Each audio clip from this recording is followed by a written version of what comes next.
Every time there was a rejection or there was a series of rejection, I would pick up the phone, speak to a couple of founders, try and understand as to what did they go through and where is it that we need to correct.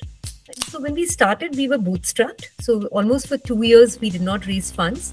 And that I must tell you, it comes with a set of challenges. At the same time, it's also a blessing. Initially, you're always very hungry to onboard any investor, right? Because somebody is coming, offering you money, and you're struggling, right? At the same time, you're trying to keep everything going, and the team has to be inspired. You're reading all these news articles about other companies getting funded.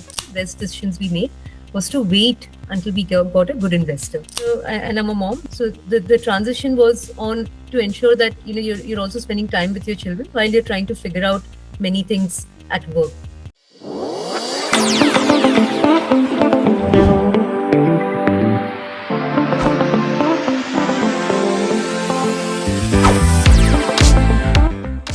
Welcome to Spotlight Me Stree, the podcast that shines a light on inspiring women who are making waves in startup industry. I'm your host Honey Kithani, and I'm thrilled to have you join me on this journey of discovery and inspiration. Each episode, we dive deep into the stories of extraordinary individuals who have overcome challenges, pursued their passions, and achieved remarkable success. From entrepreneurs, investors, to thought leaders, we uncover the insights, lessons, and moments that have shaped their unique paths. Today, I have a very special guest who is at the forefront of revolutionizing the world of SaaS. She is a true leader of OKRs. As a driving force behind Fitbots OKR, she has transformed the way teams approach towards objectives and key results. With their cutting-edge SaaS platform and a network of OKR coaches, Fitbots is empowering organizations to excel through OKRs. Get ready to be inspired, motivated, and empowered. Hi Vidya, thank you for joining us today. Can you please tell me more about your experience and Fitbots? So I'll probably just give you a quick introduction. I started Fitbots after a 16-year career in the industry. I work for a billion-dollar company named Mindtree, where I used to lead leadership and strategic talent management, working very closely with the top 500 leaders. That's where the passion for strategy execution also arose. 2018 is when I decided to leave and set up Fitbots. I was looking for my co-founder at that point of time, and then the good part was that I knew my co-founder from before. He was my colleague in the same company that I worked in. So he joined a few months later than what I had, when I had moved out, and then together we set up Fitbots. So that's the quick backstory. Amazing. Thank you for sharing that. So, Vidya, can you share the story of Fitbots' fundraising journey? How did you approach the process of raising funds for your SaaS platform? Okay, so I think I'm not sure whether how many startups here are funded or you're looking to get funded. Is that right? Absolutely. Yeah, they are looking out. Okay, got it. So when we started, we were bootstrapped. So almost for 2 years, we did not raise funds, and that I must tell you, it comes with a set of challenges. At the same time, it's also a blessing, right? Because when you get started, you're still figuring out many things. One is, will you even survive for the next few months, right? That's the first question that's always there on any founder's mind. The second is, hey, will the product work? Right. And for us, the first version of the product didn't work. We had to go back to users, we iterated, and then we launched the OKR suite in 2019. And of course, from there, it's iterated many times. So what we did in the initial, couple of years was the founders, we put in our own money. We did a little bit of consulting because, as you know, you can't really take a product and start selling it. Today, the buyer is a lot more informed. And for us, it was kind of mirroring in the space of strategy execution and HR tech. So the companies we were reaching out to were scale-ups. They were venture-funded companies. And then later on, we also saw traction with larger companies, few teams within larger companies who wanted to adopt it. So we couldn't really throw anything out there. It had to be like at least a near to ready product. So what we did was we put in our own, funds initially. And then in fact, in 2019, we had this contest from the Karnataka government. We're based out of Bangalore, which is called Elevate. So we applied for that, and in 2018, just before that, we applied for Your Story, which is again a forum for startups. And using these two recognitions, we basically got a grant initially from the government, and that kind of helped us for the first couple of years. And of course, we were making the revenues through our consulting as well as sale of software. So that's how we guided over the first 2 years. And then in 2020, 2021 is when we went for the fundraise and we did a pre-seed round then. So let me just pause here and happy to take questions. Questions from the audience or me? Either. Okay. So, speaking about your fundraise, right? How did you determine the right investors to approach for Fitbots? What criteria did you consider when you were choosing your investment partners?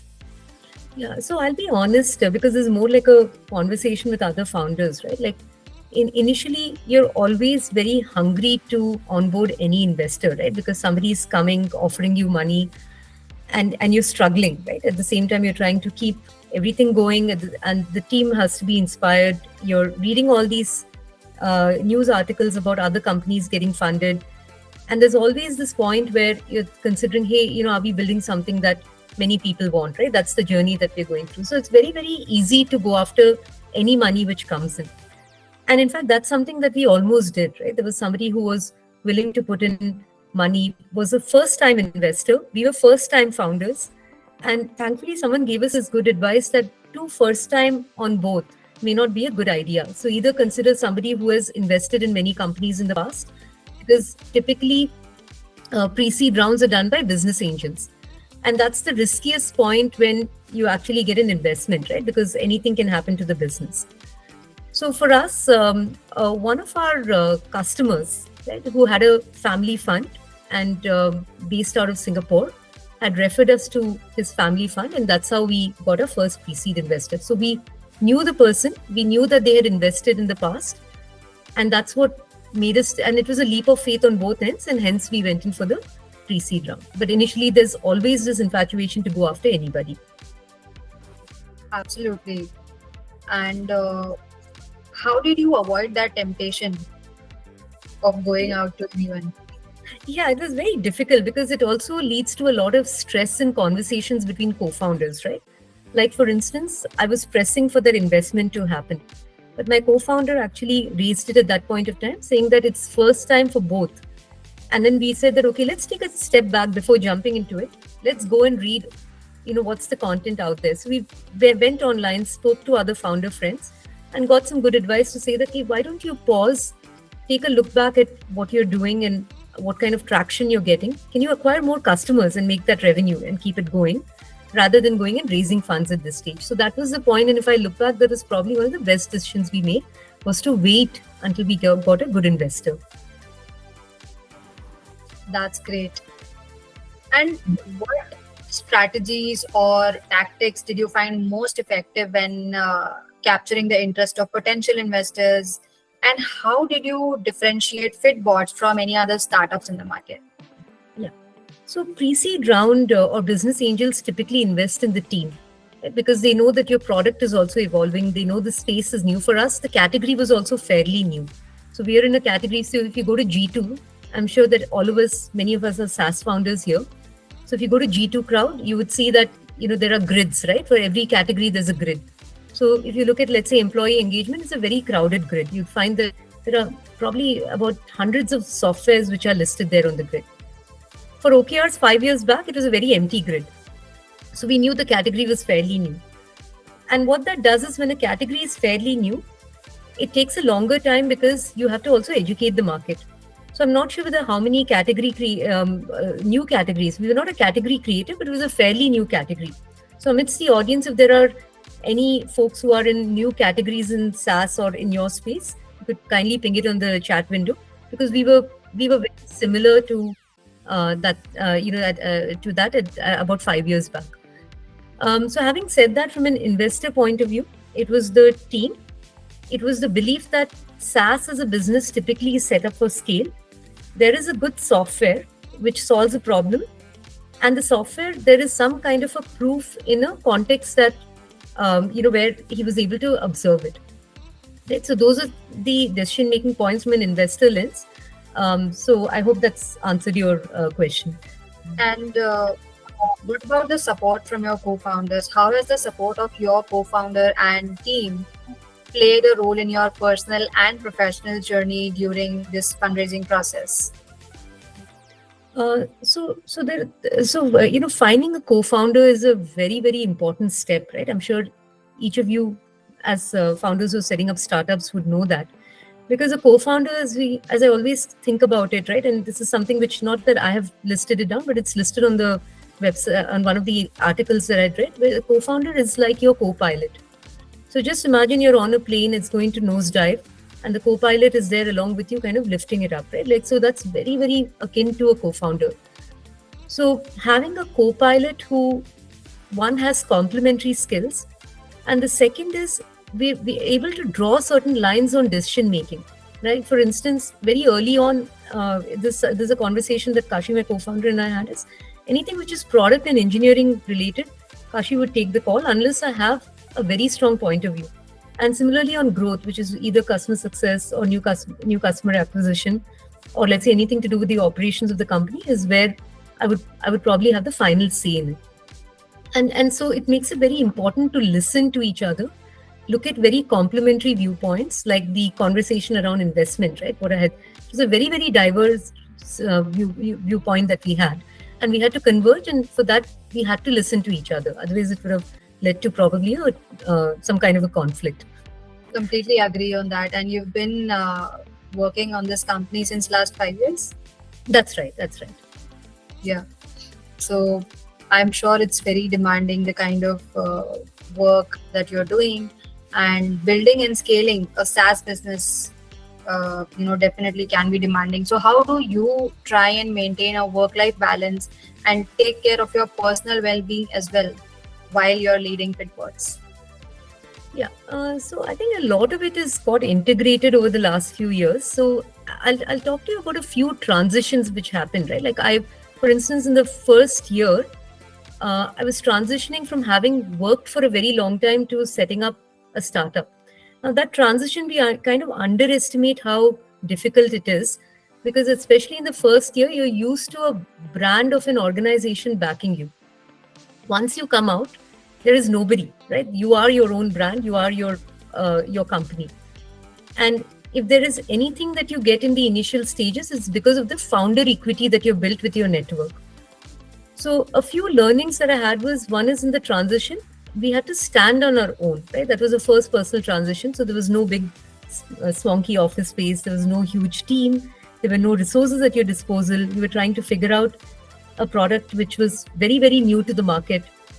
Even the first few customers, you had to do it only through networks, right? So that transition was when I truly realized one thing is your network is your net worth, right? And to me, that quote is very, very akin to what we do even today, because new networks are very important, right? And that's the learning that we have.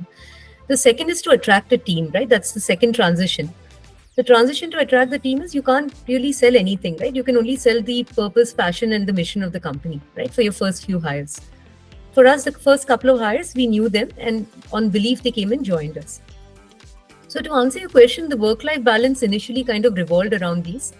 There was definitely an internal flux as a founder to make those critical transitions. The second is, at that point of time, my daughter, and I'm a mom, and to all the moms out here, or even the dads out here, right? And so the transition was on to ensure that you're also spending time with your children while you're trying to figure out many things at work. So I think that was a difficult point, but of course now my kid's a lot older and understands that mom has to be working at a time when probably she wants attention.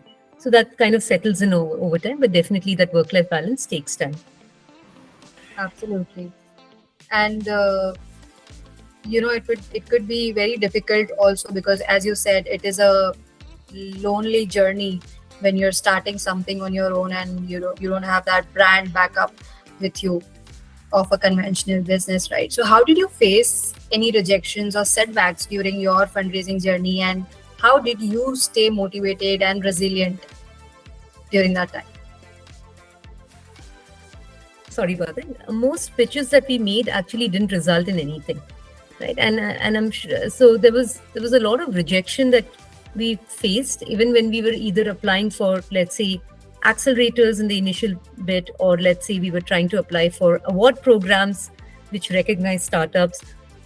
So we realized that, so initially rejections was very hard, because again, in that transitionary phase, you don't get rejected so much, right, when you're working in a larger company, because there are many other people who are there to back you.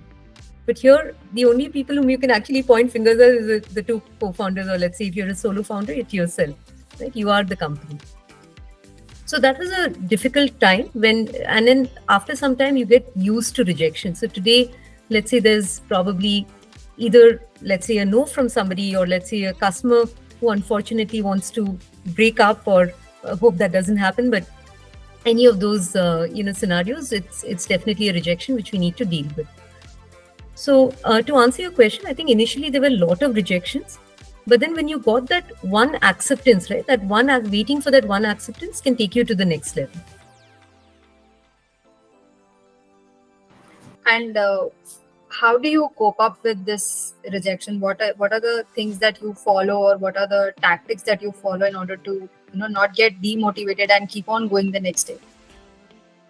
So I think while people say, and Honey, thank you for making that statement, sometimes it's a lonely journey. I think now, because of the ecosystem, right, like this lovely forum that you put together, and similarly has been part of other founder networks. So again, the kind of support system you get is where we can go and leverage their experiences, right, like much as what we are doing with each other today.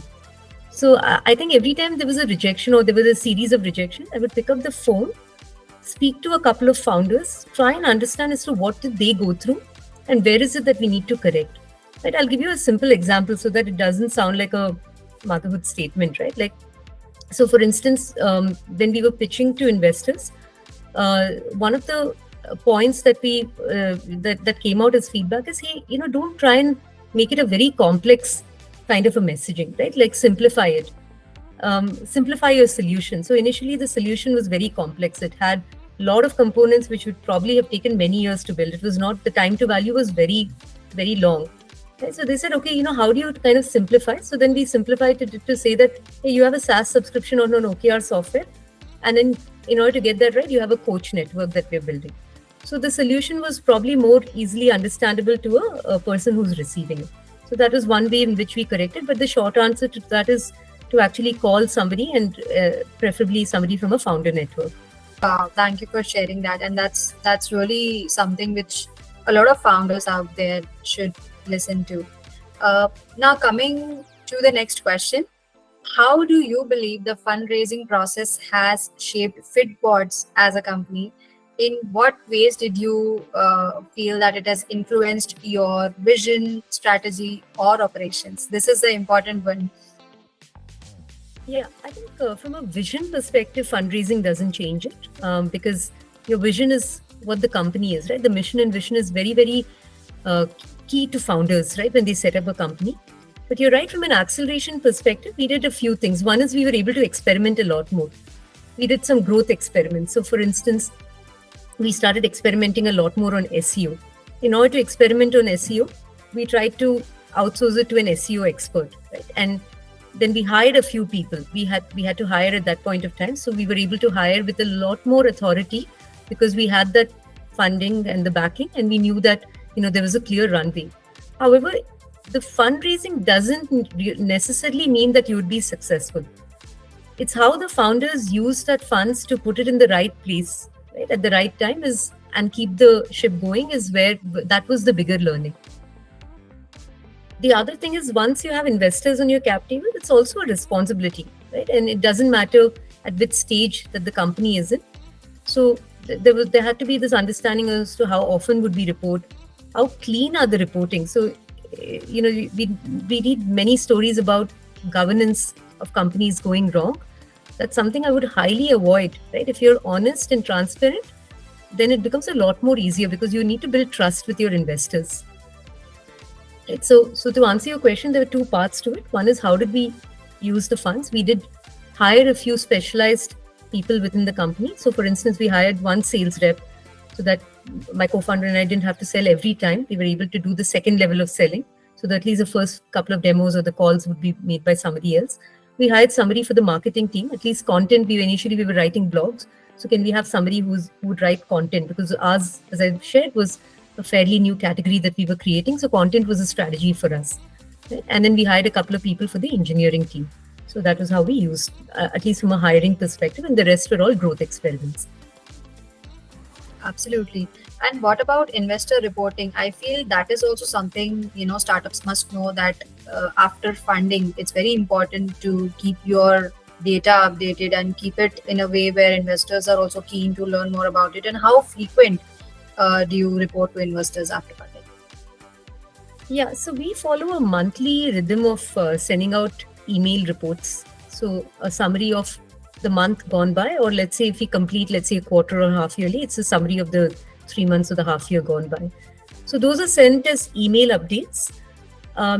The in-person catch-ups, the virtual catch-ups that we do happen once in, let's say, 2.5 to 3 months, right? So we meet about 3 to 4 times in a year with the investors.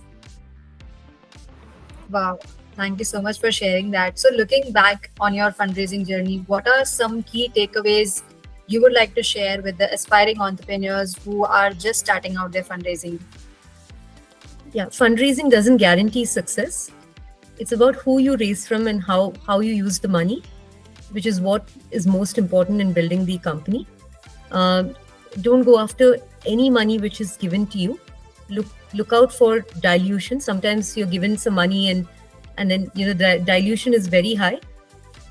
Initially, we don't realize it because we think that, hey, there's money being infused into the business and it'll help us grow, but that'll hit you sometime later on, right? And also, don't take the investor for granted, because the person is also invested in you.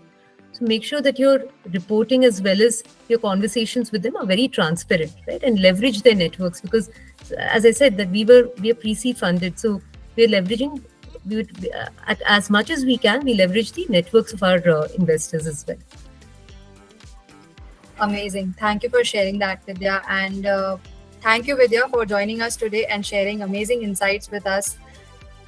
Really great insights on how to approach for fundraising as an early stage startups, and what are the tips and tricks in order to handle the journey throughout. Thank you so much. Very welcome, and lovely meeting everyone.